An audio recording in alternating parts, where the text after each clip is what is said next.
Okay, so I just went through and tried to pressure wash the frame again as best as I could, get off any loose dirt. Took a wire wheel to some of these spots, got some like dust off of them. Looks good enough. I think we're gonna let this dry, then hit it with some paint later. Okay, so this is what we're gonna be putting on the frame. I usually get this at Walmart or Lowe's. Make sure it says flat black. Sometimes people mix up the caps. This stuff is on that truck. It's held up great. It's on all the frame parts. I coat everything in it. It held up in the salty winters of New York. This has a really nice like OEM look to it. It dries really quick and even, and it's super easy to use. So let's look at this right here. This will be a nice before shot. I'm gonna hit it with some paint and then I'll show you after.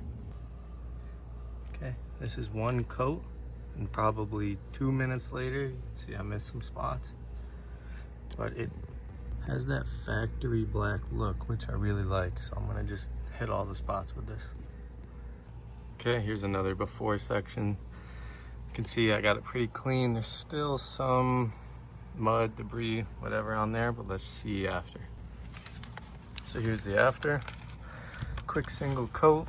You can see some areas are still drying. That one probably needs another coat. The areas like the frame, this comes out like factory. I like it. I'm trying to avoid strut tower. I don't want to get the 5100s. Tried to hit some spots down here. You can see you could literally be spraying this stuff forever if you want to get it all even. You can see I missed up there. Yeah, looks way better. And factory. Clean. So here's what we're looking at. This is a couple days later. All cleaned up. Did as best as I could. You can still see there will always be more spots to touch up, but looks way better than what it was. I tried to touch the rear axle tube as well, just because it wasn't looking the best. And then lastly, I taped off the bumper and hit the hitch here, and this looks so much better than it did. Okay, so one of the things you guys obviously can't tell is the old man smell in here. Don't know who drove it for most of its life, but it does have this odor of like old guy in here. So one of the things I've noticed is that if you turn the truck on full AC, full recirc, actually for right now, no recirc. So this light, I'm gonna turn that off there. So now the vehicle's drawing in air from the cowl here. We're gonna spray this into the cowl. I got this fresh linen scent.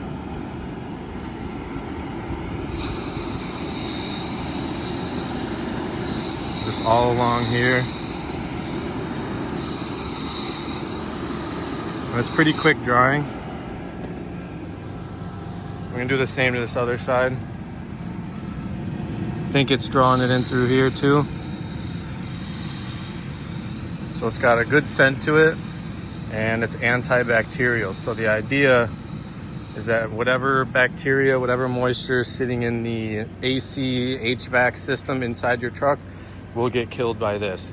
I've done it in that, and it's definitely made a difference. I've had to do it more than once, but in a state like Arizona where we're always running the AC, I think moisture builds up in there and it just starts to smell weird. So we're gonna do it again.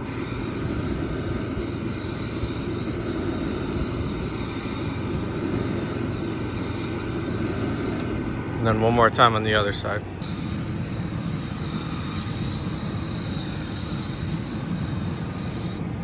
Okay. And now we're gonna smell the inside.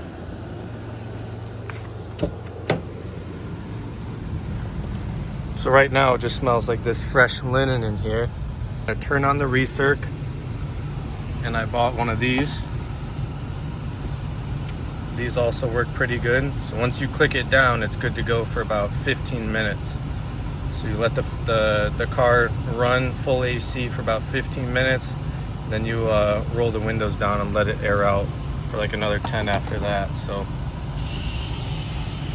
close it up.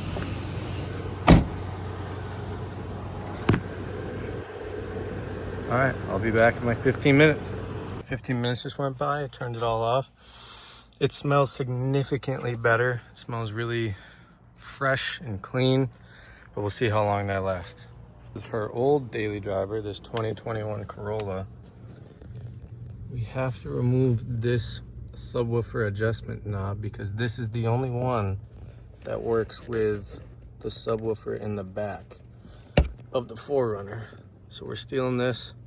I gotta unwire this one and then put it in the 4Runner.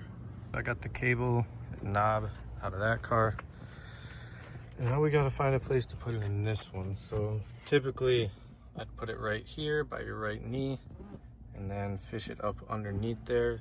And I think that's what we'll continue to do with this one.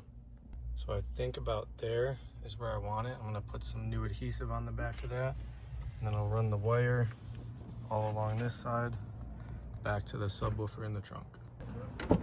Okay, so the next thing I'm gonna take a look at is this little latch here. When you pull it to get out, it kind of just stays out, like it needs to be pushed back in.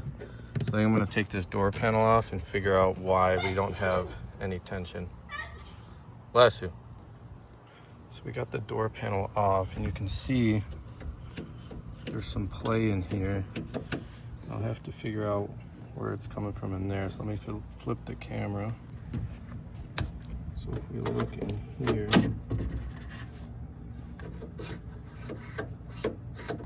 I think it's that right there that's not pulling it back. I feel like that's supposed to have more of like a spring to it. We'll see. All right, so it's the next day. I don't know what spring mechanism inside of there. I tried taking the whole, like locking mechanism out. However, it is a lot more complicated than I'd like to get into just to get this to retract. So I have come up with another idea that I'll show you in a second. So here's my idea.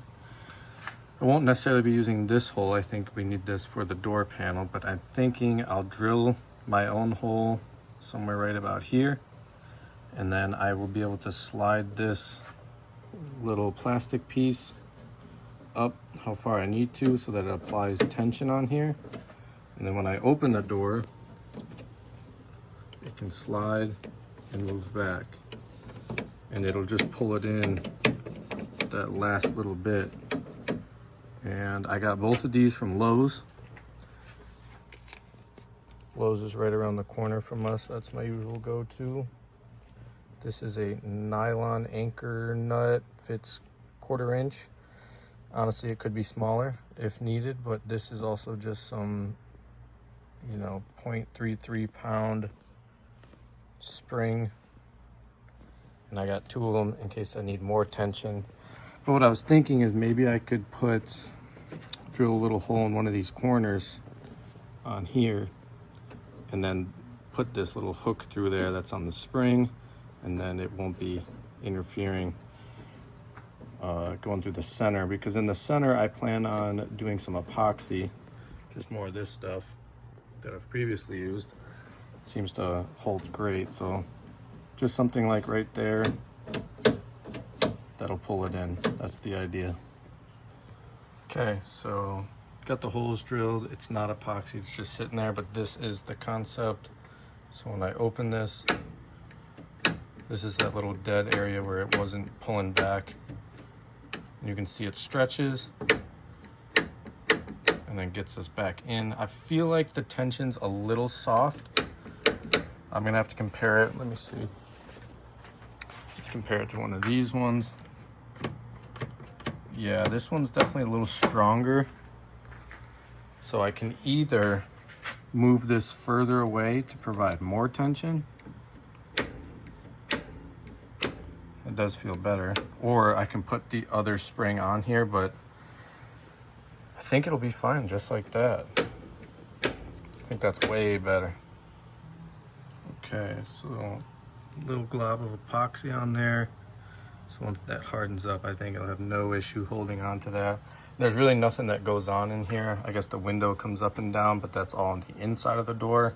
I checked the door panel. There's nothing really that goes on the back side of this, so we should be good to go leaving it just like this. So I put the door panel back on, and I ran into an issue where the outer edge of this little piece was touching the door panel, so it wasn't allowing it to slide. So I took it back off, and I put the little hook on the inside, and then I took a grinding stone on my wire wheel and grinded down that outside edge. So now it only has that one flange there, and it still works. So we'll put the door back on and see if it touches behind this door panel. Okay, so the door's all back on and cleaned. Nice. So just needed a trim right behind here. And now back to factory. So now that's done. We decided to take a look at the rear bump stop situation. So what it previously had was this like bump stop extension on here, along with whatever this bump stop is. If anybody knows what brand bump stop this is, put it in the comments. But it was allowing us, well, I guess not allowing us full travel because it sat about here. So you're losing like 2-3 inches of travel on the suspension. Don't know why you'd want that unless you were stuffing like 35s in here and you didn't want it to hit your fender. But either way, we're getting rid of those, and I think we're gonna order a set of just like OEM style bump stops. So I'll put this side back together. We'll go no bump stops for a little bit and then get the other side off. Okay, it's kind of dark out. You can see this bump stops we went with. They're just some like eBay $30 ones. You know, they're just in case. They ain't gotta be the best. So I broke out the buffer. I wanted to see if I can make a difference on the paint. You can kind of see this is where I didn't polish yet. And this is where I did. I'll get a different view of the light. Okay, so don't focus on where the light's actually hitting the paint, but look at the reflection there. So you can see, got a really nice reflection. This is where I did polish it. Then going over to this panel, you can see all the haziness compared to this one. Way different. I feel like you can see the line right there. Yeah, like right about there is where I polished the right side, and the left side still has that oxidation. Oh yeah. So that's what we're getting rid of. That's what we're getting rid of too.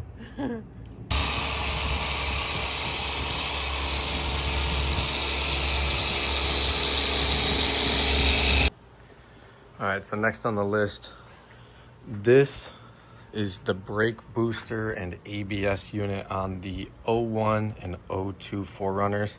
So this is different than every other year of the 3rd gen 4Runner, and I believe this one is bad.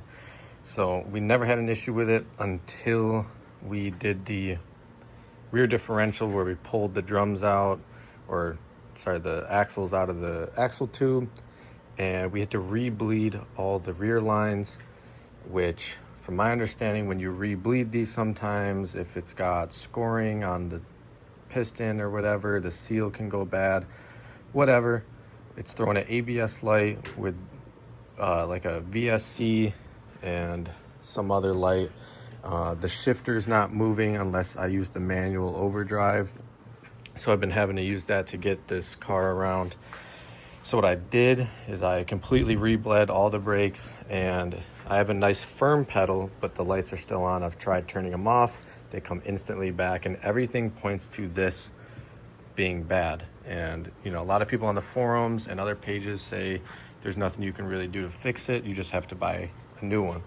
So what I got here in the mail today is a replacement. This is from eBay. I spent about $75 for this, which is considerably cheaper than every other one I've seen online or on eBay. So I'm going to hopefully have a good one here. I'm gonna get this one swapped in. It looks like it's just 4 nuts underneath the dash, plus this pivot arm here. And once I get this swapped in, oh, and then of course all the brake lines on it. But once I get this swapped in, it's just gonna be a lot of bleeding the brakes again, I guess. So next step, let's get this one out. And also, sorry. So I got the new ABS module in, bled all the brakes, got a nice firm pedal feel. Still have the ABS lights on, but at least we know it is not coming from here. So we ended up taking it to a shop and they fixed some wiring for the rear tail lights or something, and that actually fixed the issue with the lights. But no lights on the dash anymore. Everything's good. So lastly, so everything's kind of done with this truck. Mechanically, it's working good. There's still a little oil leak, but it's not dripping in the driveway. It just kind of pools up at the bottom of the oil pan, which honestly, I don't want to get into tearing it apart over a tiny little oil leak that's not even staining the driveway. But one of the last things we want to do is paint these flares. They're silver. We bought a matching one for the front. However, it is green. So I think we are going to paint match the flares white to the rest of the truck, and then probably get some decals like those retro style 4Runner Toyota pickup truck decals. But you'll have to see how we do that in the next video.